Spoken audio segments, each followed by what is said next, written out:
Salut tout le monde, très urgent et très bonne nouvelle. Mes chers amis, et l'ambassadrice de Suède a 72 heures pour quitter au Mali aujourd'hui, vendredi 9 août 2024. Ça c'est la première bonne nouvelle. La deuxième bonne nouvelle, l'armée malienne vient de faire un communiqué. L'armée malienne est en train de frapper très fort Tinzaouaten. Voici la photo de l'ambassadrice. Voilà. C'est la photo de l'ambassadrice. Voilà sa photo. Voilà. Ça, c'est la photo de l'ambassadrice. Mes chers amis, voilà le ciel de Tinzaouaten. Ouais, tout est en fumée. On ne sait même pas s'il fait jour ou nuit à Tinzaouaten, tellement l'armée est en train de bien bombarder. Donc, mes chers amis, allons-y avec... Et nous venons d'apprendre que le ministre de la Défense, Sado Kamara, visitera le forum international militaro-technique en Russie. Voilà. Le colonel Sado Kamara sera là-bas, ministre de la Défense, entre le 12 et le 14 août dans le parc patriotique près de Moscou. Ah, mes chers amis, ça c'est une excellente nouvelle. Aussi, allons-y maintenant et nous saluons vraiment Ablaye Diop, le ministre des Affaires étrangères. Le ministre des Affaires étrangères du Mali a donné 72 heures, voilà, à l'ambassadrice de Suède de quitter au Mali. Pourquoi le Mali a pris telle décision? Nous allons partir avec ça rapidement. Voilà, ça ne va pas être trop long. Voilà ce qui s'est passé.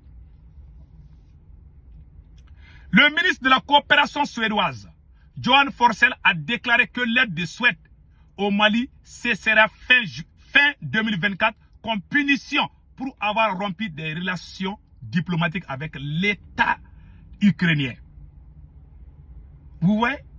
Nous sommes des animaux. Donc il faut nous punir. Donc nous aussi, à notre tour, on vient de les punir. Et je salue cette décision que le gouvernement malien vient de prendre tout de suite. Voilà. Donc, voilà.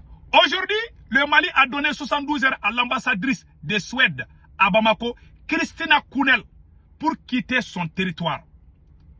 Voilà. On ne dure pas dans mauvais rêve. Vous allez comprendre, vous allez apprendre à nous respecter. Source Nathalie Yam, la dame de Sochi. Voilà l'ambassadrice de Suède. Voilà la dame là. Donc, elle va quitter le Mali. Le Mali vient de prendre une décision patriotique. Une décision à saluer. Parce qu'on est en train de nous montrer, c'est comme si on ne peut rien, on ne peut rien faire. Donc voilà. Donc nous avons montré que nous existons. Nous ne sommes pas des sous-hommes. Voilà. Donc ça c'est une excellente nouvelle. Donc le Mali a donné 72 heures à l'ambassadrice de Suède de quitter le territoire malien tout de suite. Bravo aux autorités maliennes. La deuxième nouvelle aujourd'hui, ça c'est la victoire de l'armée malienne. Mes chers amis, nous allons lire le communiqué de l'état-major général de l'armée malienne. L'état-major général des armées informe l'opinion nationale que la période du 6 au 9 août 2024 a été marquée par d'importants succès de nos FAMA sur le théâtre des opérations. Le lundi 7 août 2024, aux environs de 18h30, le poste de sécurité de Kouakourou dans la région de Mopti a fait l'objet d'une attaque terroriste.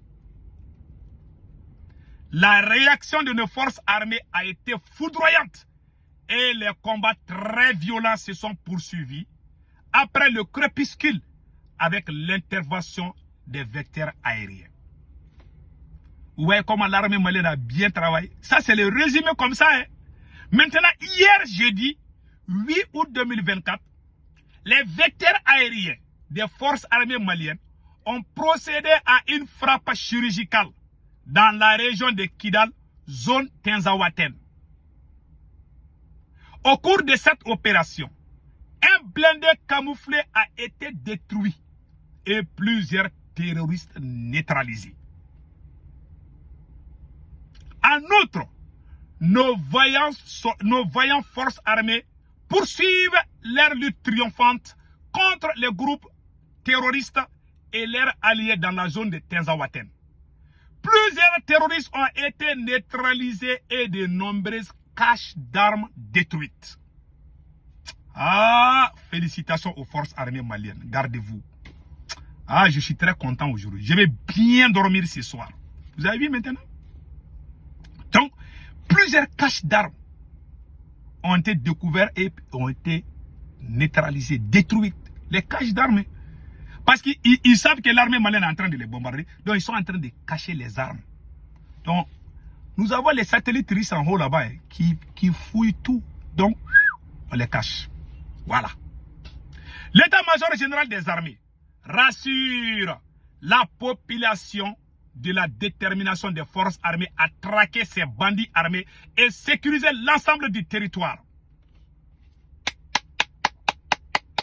Bonne nouvelle. Donc voilà, entre autres, ce qui vient de se passer. Mes chers amis, vraiment, nous sommes très contents du succès de l'armée malienne. Et puis aujourd'hui aussi, l'armée malienne, ça c'est ce qui s'est passé entre hier, le 8 jusqu'au 6. Maintenant, voilà ce qui se passe aujourd'hui. Au moment où je vous parle, voilà le ciel de Tenzawatène. Le ciel de Tenzawatène. Voilà le ciel de Tenzawatène. Vous voyez, ça c'est le ciel de Tenzawatène comme ça. En pleine journée, on dirait que c'est minuit. On dirait que c'est en pleine nuit. Tellement il y a les fumées partout. L'armée est en train de bien détruire, bien frapper les ennemis jusqu'à leur dernière cachette. Donc mes chers amis, nous sommes très contents et très heureux de vous montrer ça. Donc, entre autres, voilà ce qui se passe. Donc, pourquoi le Mali a pris cette décision?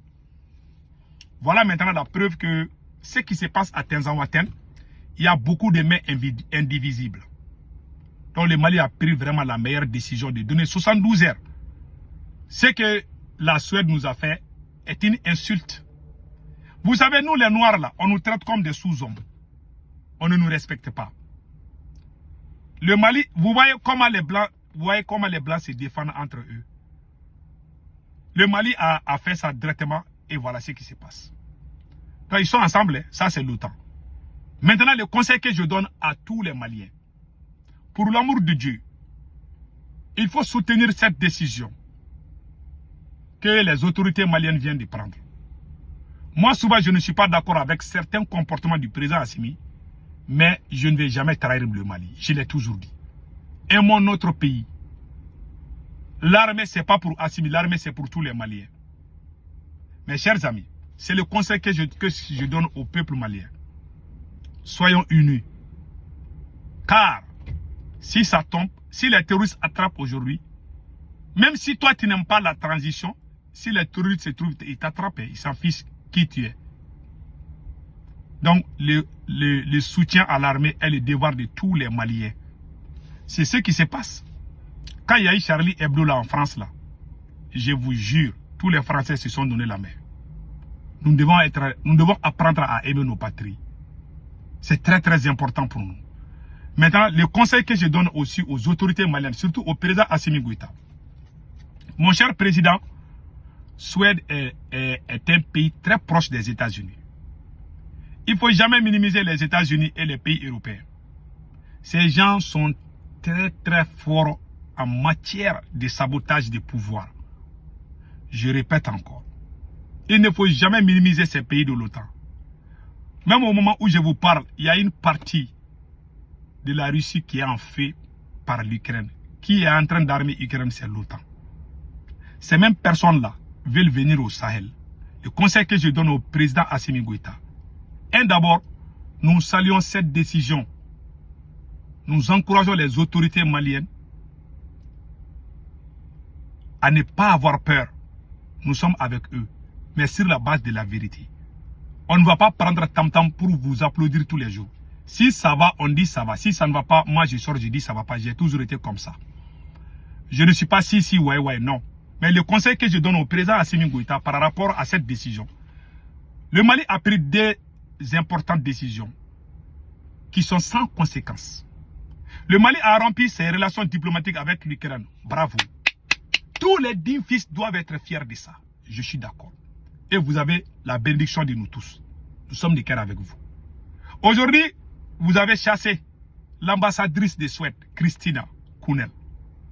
C'est une fierté, pas seulement malienne, mais africaine. Nous sommes très contents. Maintenant, Che Guevara dit, si tu as 9 balles, si tu as 10 balles à tirer contre tes ennemis de l'extérieur, là, il faut tirer une seule balle. Tes vrais ennemis se trouvent dans ta propre maison. Mon cher président Assimi Goïta, le Mali est sur le point de rentrer dans l'histoire. Mais nous avons affaire avec des gens très dangereux. Comment les autres pays ont résisté? Parce qu'ils ont fait l'union. Quand tu as la bénédiction de ton père, tu as la bénédiction de ta mère, tu as aussi la bénédiction de tes collaborateurs. Même si tu as la bénédiction de ton père et de ta mère, les gens avec qui tu travailles, si tu les trahis, Dieu ne va pas exaucer tes vœux. On ne veut pas que cela vous arrive. Si toi tu deviens président aujourd'hui, tu dis, ah, j'ai mon cousin là, il faut que lui il vienne à côté de moi. Peut-être qu'il est pro-français. Ton cousin vient, il est pro-français. Lui aussi, il va amener son ami, lui aussi, il est pro-français. Ils vont amener. Tu vas te retrouver dans les salons de Macron. Mon cher président, voilà ce qui arrive. Voilà ce qui est en train de vous arriver. C'est mon conseil. Hein. Les parentés, là, il faut laisser à côté. Pardon. Travaillez avec ceux avec qui vous avez tout commencé.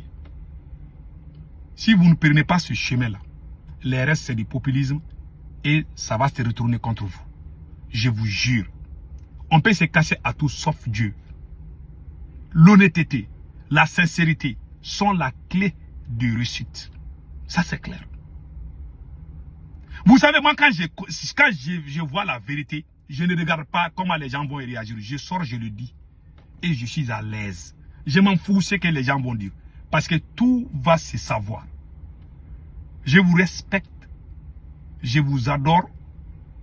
Mais je vous conseille d'écarter vos parents, vos amis, vos proches dans les histoires de pouvoir. Nous sommes dans une guerre très sérieuse. Si jamais tu n'as pas la bénédiction de ton peuple, tu triches, tu caches certaines choses. Ces gens-là qui sont contre toi là, ils vont t'avoir, ça c'est clair. Comment ils ont eu Kadhafi? Ils ont dit que Kadhafi a placé ses enfants partout. Et les Libyens se sont levés. Ils te regardent d'abord. Ces gens-là sont très... Ils te regardent.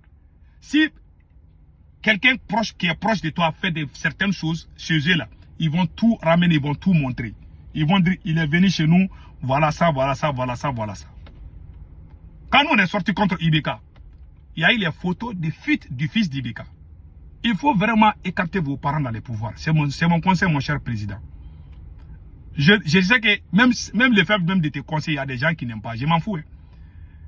Ce que vous avez fait là, les États-Unis sont très arabes. Si tu touches à l'Ukraine, c'est comme si tu touches aux États-Unis. Si tu touches à la Suède, c'est comme si tu es aux États-Unis. Donc, on les a manqués à 2 fois. Pourtant, on a raison. Mais ils ne cherchent pas qui a raison, qui n'a pas raison. Ils vont se venger. Tous les gens qui ont humilié ces grandes puissances, ils les ont tous humiliés. Même si ça prend 30 ans, 40 ans. Ils ont attendu Kadhafi jusqu'à 40 ans. Ils l'ont humilié, ils l'ont abattu. On ne veut pas vraiment, des erreurs du passé là doivent nous servir de leçon. Pourquoi ils n'ont pas pu faire la même chose en Iran ou au Venezuela? Parce que les dirigeants qui sont venus là-bas sont venus avec les vrais révolutionnaires. Ils sont allés ensemble. Et ils ne sont pas venus parce qu'ils ont des cousins, ils amènent ça partout. Pour l'amour de Dieu, mon cher président, il faut sortir de ce jeu-là. Sinon, cette révolution-là, quelqu'un d'autre risque de venir prendre les noms là. Et les gens vont vous oublier. Je vous jure. Donc, c'était mon conseil. Passez excellent week-end. Ciao, ciao.